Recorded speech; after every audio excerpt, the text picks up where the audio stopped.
So, I heard you wanted the double Chaos Frost Dragon. No? Okay, I'll just leave it here then. Anyway, another replay from Scarbrand featuring Norsca versus the Foul Undead. Manfred taking a little shot there. Galruch playing as the Foul Vampire counts here, facing off against Norsca. We've got Wulfric the Wanderer leading the way, double Frostworm, including the Cold Voider, and some Marauders, along with Marauder Hunter Javelins, some Armored Skinwolves, Marauder Horse Masters.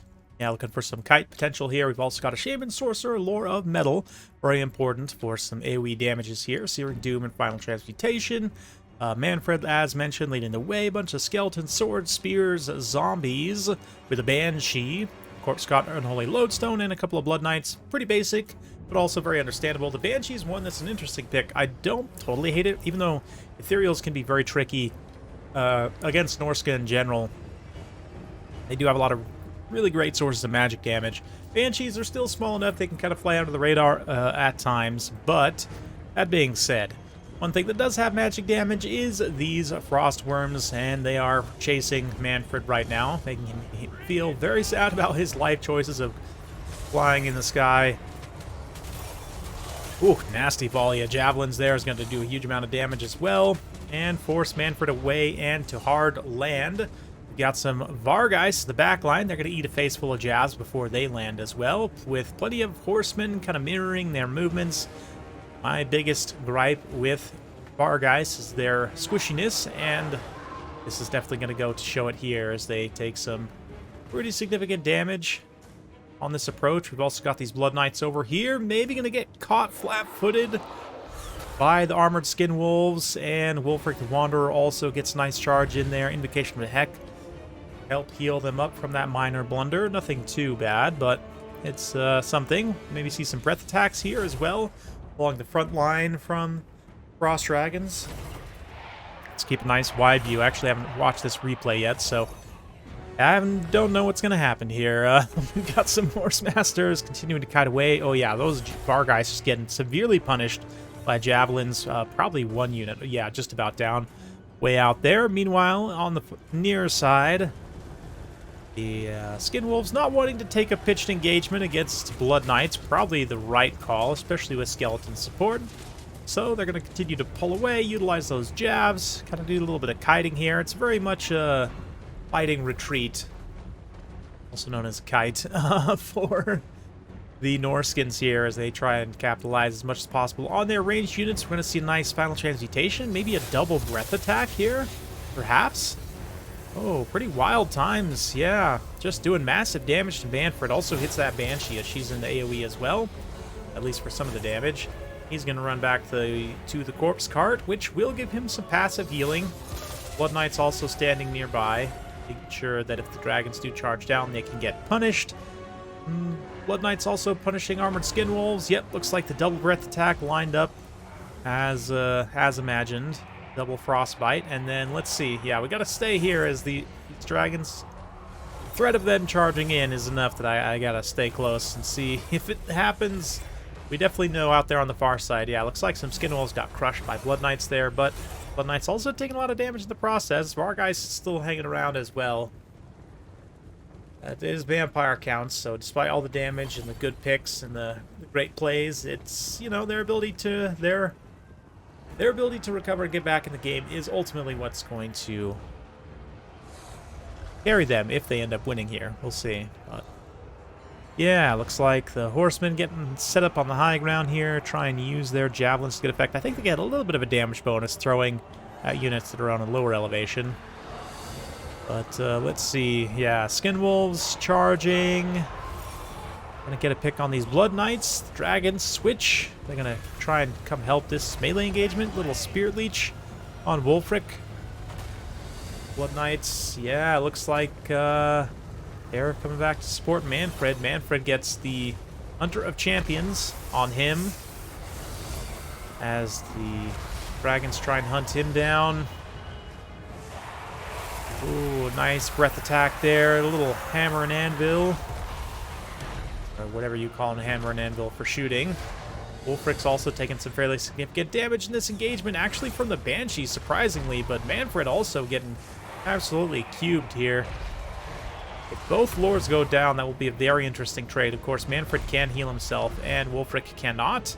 And the non-Regiment of Renown Chaos Frost Dragon here just gets T-boned by the other zombie dragon here. And it's not looking good for him. Wulfric also gets routed off, so just like that, things can turn around.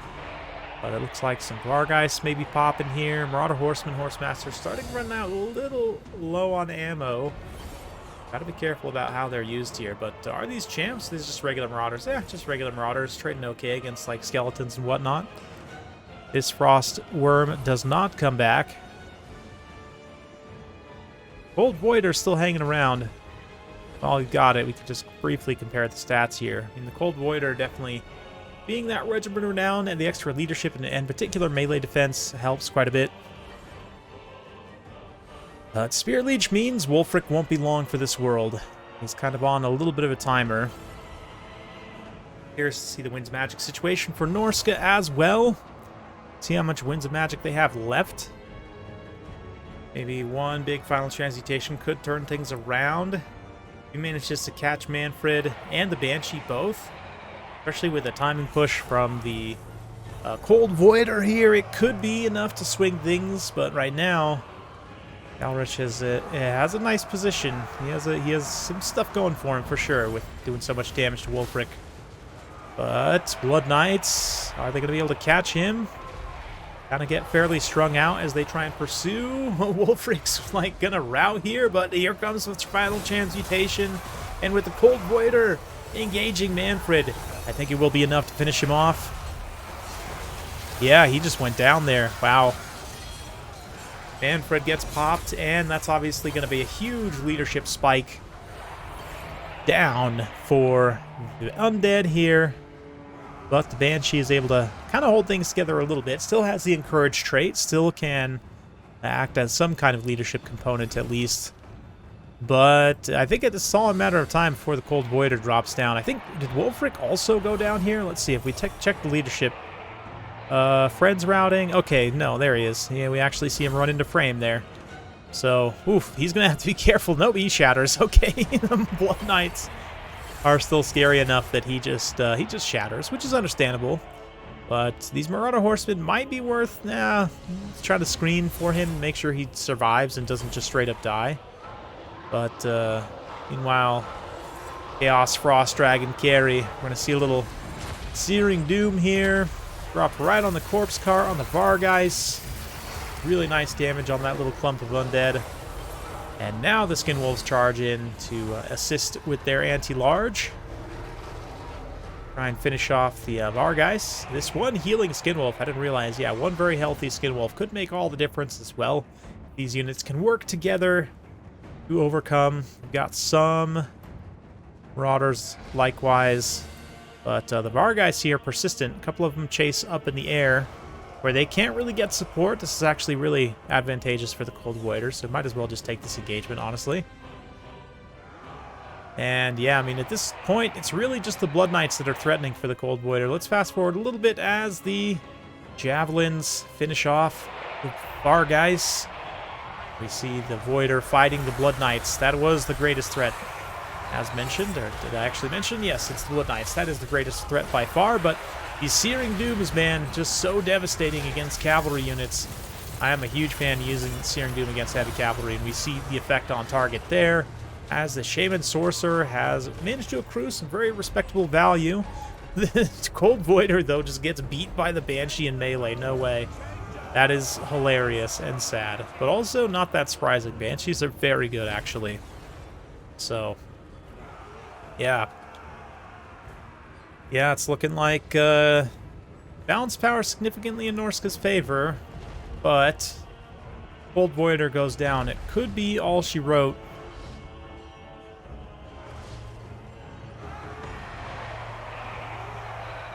Perhaps.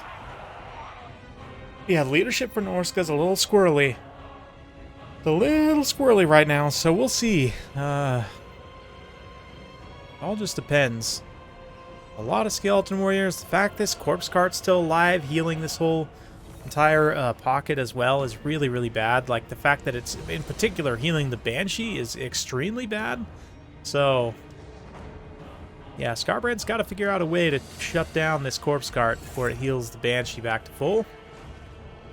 Try and fight them away from each other as much as possible. Yeah, you can see the Banshee immediately switches wherever the Cold Voider goes. That's definitely the right call. Marauder Horseman going to charge in. We're going to see a little Searing Doom there on the glooped up. Yeah, glooped up Spearmen. They're about to be glooped. Glooped real good. I almost wonder saving for a final transmutation might be more worth it than spamming out their Searing Dooms. Like, I definitely understand you want to get rid of the support units as much as possible. And just cycle charge with the dragon. Okay, yep. With this, I'm pretty sure the dragon can just cycle charge the rest. So we'll fast forward through the end and see if that's the case. But yeah, I mean, with the advantage of being able to cycle charge with that charge bonus, there's no question. The Cold Voider wins and is the MVP of this game. Absolutely. I mean, 2,750 damage dealt, damage gold value, 13,000 damage dealt. Spectacular performance. The other Chaos Frost Dragon was just kind of here, but all about the Cold Voider today and the Skirmish Cavalry. Definitely a very effective combination. In particular, against a faction that doesn't have any ranged units, which is, of course, the Vampire Counts. Just suffering and pain for sure, as is often been the case throughout Warhammer 1, 2, and 3.